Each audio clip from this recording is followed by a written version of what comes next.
जय श्री राम सभी को। तो आज हम धरती, पानी, आकाश सब चीर फान के कूद फान के पहुंच चुके हैं उज्जैन महाकाल के दर्शन करने के लिए।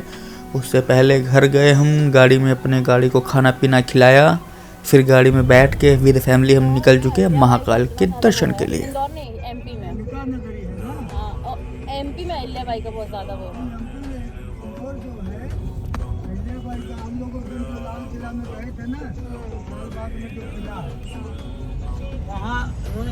ये मिडिल क्लास का संघर्ष है, छोटी गाड़ी बड़ा परिवार, चल मेरे यार चल मेरे।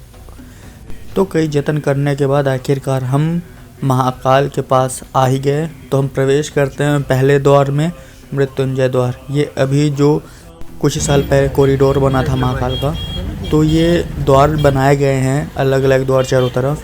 अब यहाँ पे हम आ जाते हैं शिप्रा नदी के पास में। सबसे पहले हम बाइक को लगाएंगे पार्किंग में, और उससे पहले हमें दिख जाता है ये भूरा।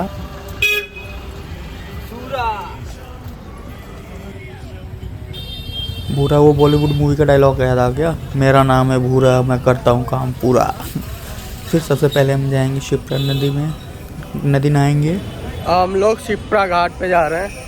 शिप्रा नदी पे नहाने के लिए स्नान करेंगे, नहाएंगे, धोएंगे, सजेंगे, फिर जाएंगे महाकाल के दर्शन के लिए। सज रहे बोले बाबा हमारी मस्ती में।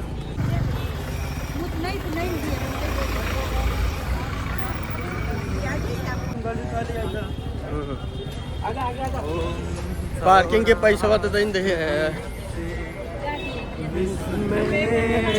तिरंगे मयम समुद्र वो का बना था संतम।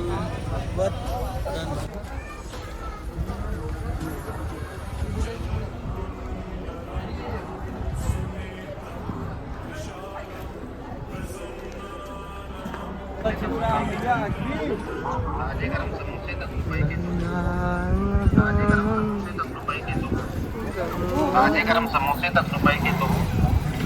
अरे भैया 10 रुपए लो, हमको भी दो, हमारे भाई को भी दो। ये रहा शिप्रा घाट। हम शिप्रा घाट पे आ चुके हैं और ये पीछे है विश्व का सबसे बड़ा पारदेश्वर शिवलिंग। तो इसके बाद हम विश्व के सबसे बड़े पारदेश्वर शिवलिंग के करेंगे दर्शन। उससे पहले नहाएंगे, धोएंगे, दम दम दम दम दम। शिप्रा नदी का पानी देख के मन में एक ही विचार आता है कि घृणा होती उन लोगों से जो बोलते तो माँ है लेकिन व्यवहार परायों सा करते हैं। जबकि लंदन की थेम्स नदी दुनिया की सबसे साफ़ नदी में आती है, जबकि लोग वहाँ पे न तो पानी को पूजते हैं, न तो किसी देवता की तरह मानते हैं, न तो माँ कहते हैं उस नदी को। लेकिन फिर भी हमारे यहाँ ये हाल है, इतना गंदा पानी है।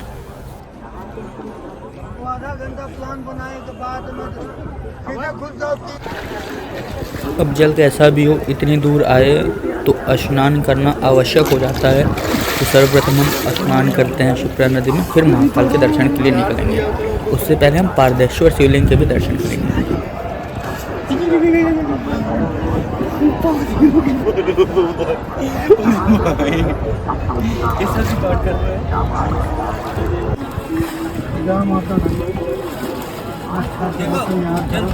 पानी निकालने का तरीका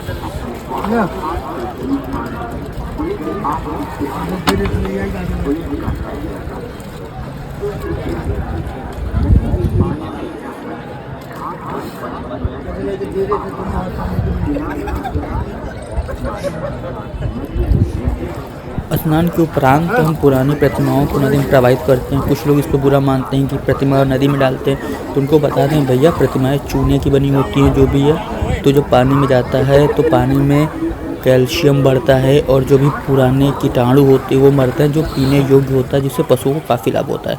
आप लोगों ने कौवा स्नान के बारे में भी सुना होगा, तो मैं दिखाता हूँ। ये होता है कौवा स्नान। जैसे कौवा पानी में सर डाल के फट्टे से निकाल लेता है और उसका स्नान हो जाता है। तो सर्दियों में आधे भारतीय कौवा स्नान करते हैं, और कई तो 2-2, 4-4, 5-5 दिन तक तो करते भी नहीं है। तो अगर आप भी कौवा स्नान करते हो तो कमेंट में बताना मुझे। उसके बाद हमें मिल जाते हैं सौदागर, जिससे हम सामान खरीदते हैं, देखते हैं कैसे क्या क्या चीज़ें बेच रही हैं। एक गिर गया भैया। खड़ा रखो। खड़ा कहाँ रहेगा तो पानी में भी डाल के देखो डूब जाएगा सही रुद्राक्ष लकड़ी प्लास्टिक देर मत जा चार सिंह की हत्या जोड़ी लकड़ी प्लास्टिक देर मत इतना प्यारा रुद्राक्ष था कि इसमें शिवलिंग त्रिशूल वगैरह सब बना था। और उसके पास एक मुखी रुद्राक्ष नहीं था। कह रही थी कि एक मुखी रुद्राक्ष और एक मुखी इंसान मिलना बहुत ही मुश्किल है। बात छोटी थी लेकिन बहुत गहरी थी। एज यूजुअल अर्थात हमेशा की तरह हमारा छोटा बेटा निकल गया अपनी गाय भैंस को देखने के लिए। उनको चारा वगैरह खिला के निकल लेते हैं। फिर हम पारदेश्वर शिवलिंग के दर्शन करने के लिए। पारदेश्वर शिवलिंग ये विश्व का सबसे बड़ा पारदेश्वर शिवलिंग है। यहाँ पे मंत्र वगैरह की सिद्धि भी की जाती है और यहाँ पे लोग जादू टोना भी सीखते हैं। भाई तो बच के रहना अगर यहाँ आना तो।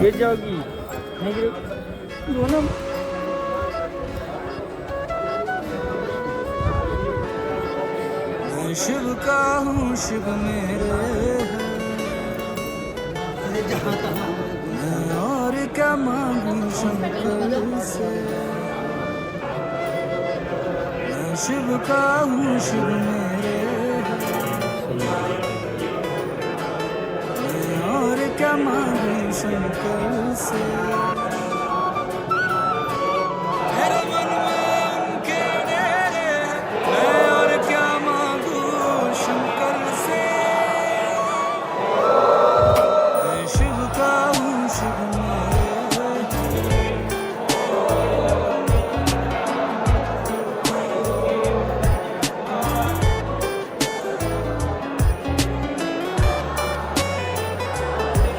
मैंने बहुत बार खाई ठोकर गिरते को संभाला है उसने। औकात मेरी से ऊपर ही कितना कुछ दे डाला उसने। पारदेश्वर शिवलिंग के दर्शन के बाद हम निकल आए अब महाकालेश्वर के दर्शन करने के लिए, महाकाल के दर्शन करने के लिए। उससे पहले हमें यहाँ पे मिल जाता है कोतवाल बाबा की प्रतिमा मिल जाती है। यहाँ पे कि आप वहीं पे पार्किंग में अपनी गाड़ी खड़ी कर दो, इधर मत लाओ, क्योंकि यहाँ से मुश्किल से 150-200 मीटर दूरी पे है मुख्य मंदिर। तो आप पैदल आ जाओ, वो बहुत सही रहेगा। नहीं तो उधर भीड़ बहुत हो जाती है, गाड़ी वाड़ी आप नहीं खड़ी कर सकते। यहाँ पे हमें बड़े गणेश भी मिल जाते हैं। फिर हमें एक चीज़ मिलता है जो मुझे बहुत बुरी लगती है कि यहाँ पे आप शीघ्र दर्शन करना हो 250 रुपये दो, 500 रुपये दो, आपको आरती करनी है 1000 रुपये दो। इन लोगों ने इस इतनी पवित्र चीज़ को भी धंधा बना के रखा हुआ है कि आप जल्दी दर्शन करना है पैसे दे दो भाग जाओ, आपको आरती करनी है पास में दर्शन करना है तब उसके पैसे दे दो। इन लोगों ने हर चीज़ से पैसे से बांट दिया। मतलब अब हमारे भगवान के लिए भी साला पैसे लेना है इन लोगों को। और प्रसाद को तो पूछो मत, थोड़ा सा लालची थोड़ा सा दाना ये हर हर महादेव, हर हर महादेव, हर हर। यहाँ पे अगर बाबा के अच्छे से दर्शन करने हैं तो आप ऑफ सीजन आओ, किसी त्यौहार वगैरह पे मत आओ। दोपहर के टाइम में आओ, 2-3-4 बजे के आसपास में आपको बहुत अच्छे से बाबा के दर्शन हो जाएंगे और भीड़ भी बहुत कम होती है। यहाँ पे नॉर्मल कॉरिडोर की वजह से अब 600 से 700 मीटर का वॉकिंग हो गया है। आपको घूम के चल के जाना पड़ेगा, काफ़ी लंबा रास्ता कर दिया इन्होंने घुमा घुमा के। और यहाँ पे 3 द्वार हैं जिससे आप महाकालेश्वर के महादेव के दर्शन कर सकते हैं, जो कि हम आपको आगे बताएंगे कि सबसे पास वाला द्वार कौन सा है। और यहाँ पे अब तो इनने चिकित्सा भी खोल दी इमरजेंसी, तभी इन लोगों के भागते भागते पैर में चोट लग गई थी, बहुत आगे भाग रहे थे बहुत जल्दी जल्दी बाबा के दर्शन के लिए। फिर बाबा ने इनको प्रसाद भी दे दिया। अब आराम से देखो लंगड़ा के चल रहे हैं धीमे धीमे, अब पीछे पीछे हो गए सबके।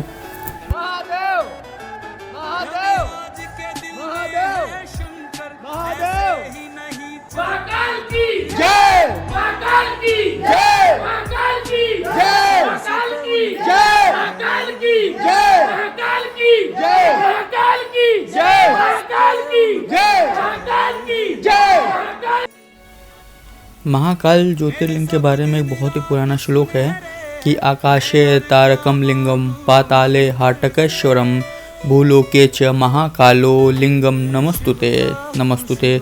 इसका मतलब ये है कि आकाश में तारक लिंग, पाताल में हाटकेश्वर लिंग और धरती पे महाकालेश्वर लिंग से बड़ा कोई लिंग नहीं है। इसके बाद जस्ट आता है कार्तिकेय मंडपम। इसके बाद बाबा के दर्शन होते हैं अंदर। हर हर हर हर बाबा की। यहाँ से बाबा के प्यारा दर्शन होने के बाद हम आगे बढ़ते हैं यहाँ से नीचे जाके पहले तो ये एक तरफ से एग्जिट दे देते हैं जैसे लेफ्ट है, लेकिन जब भीड़ कम होती है तो और पास से बाबा के दर्शन कराते हैं। इसमें आगे जाने के बाद 2 और द्वार हैं जिससे बाबा के पास से दर्शन होते हैं। सबसे पास वाला नंदी द्वार है और दूसरा ये गणेश मंडपम है और एक नंदी मंडपम है। तो नंदी मंडपम से सबसे पास में दर्शन होते हैं और गणेश मंडपम से उसके जस्ट बाद वाली लाइन में दर्शन होते हैं, मतलब थोड़ा दूर होके होते हैं दर्शन बाबा के।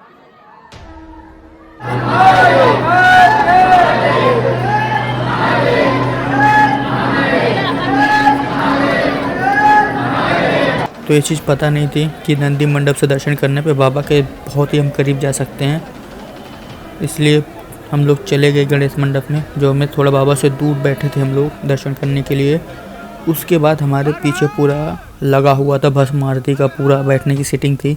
सामने यहाँ पे भस्म आरती भी होती है सुबह 4 बजे बाबा की, जो 200-250 का टिकट है, आप ऑनलाइन भी बुक कर सकते हैं यहाँ पर।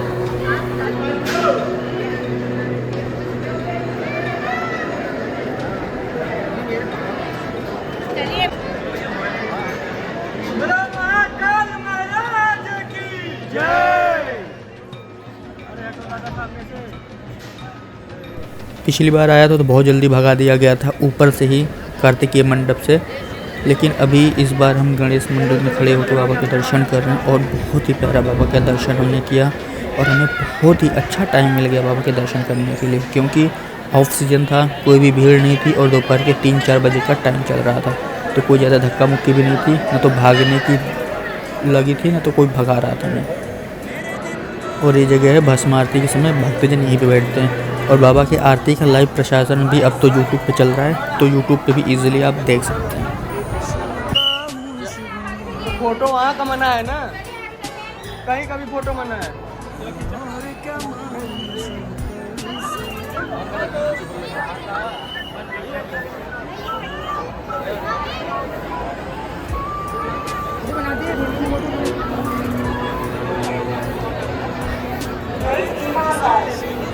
महाकाल मंदिर की एक बहुत बड़ी विशेषता है जो काफ़ी लोग जानते हैं, जो हमारे बुजुर्ग हैं जो आते रहते हैं, पुराने लोग, और यहाँ पे सब लोगों को उज्जैन में पता है, लेकिन जो लोग बाहर से आते हैं उनको ये बात पता नहीं है।